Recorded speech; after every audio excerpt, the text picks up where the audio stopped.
Okay, good morning, Hope Covenant Church. My name is Dave Keane, and when you think of us and our ministry, I just want you to remember one thing.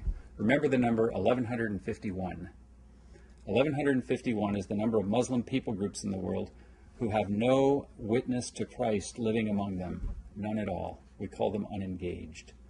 Some of these 1151 people groups are small, such as the Darji people who live here in Chad. Chad is a hot and dusty place, but worse than that, among the Darji people, no one has moved in. No Christ followers moved in to make Christ known to them.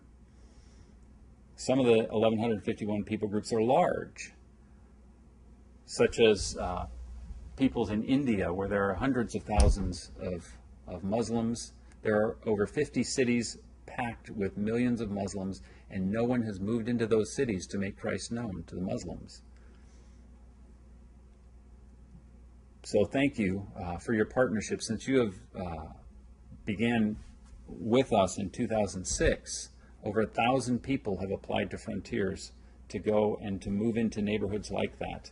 But still, even with all of those people, it's a drop in the bucket. Still, 1,151 people groups have no one in the neighborhood.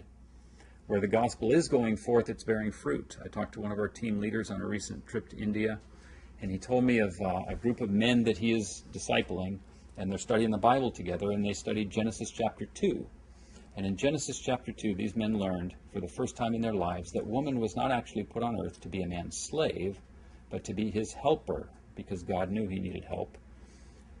And so when they got to the part of the study where they were supposed to say, what am I going to do with this? One of them said, I am going to go home. And usually when I go home, I sit down, my wife makes chai. This time, I'm going to make the chai. As a matter of fact, I'm going to make 2 cups of chai. I'm going to make one for my wife, and I'm going to thank her for all that she does.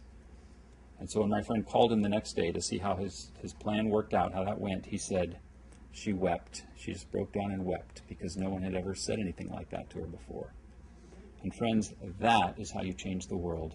One person, one family at a time. And so thank you on behalf of my wife, Darian, my children, Haley, John, and Ian, for your support and your encouragement, and on behalf of the Muslims who will hear the gospel because of your commitment to Christ and to us. For the earth will be filled with the knowledge of the glory of the Lord as the waters cover the sea, said the prophet Habakkuk. And that includes, he included in that, the 1,151 Muslim people groups who have yet to hear and see a witness of Jesus Christ. Awesome. Great job.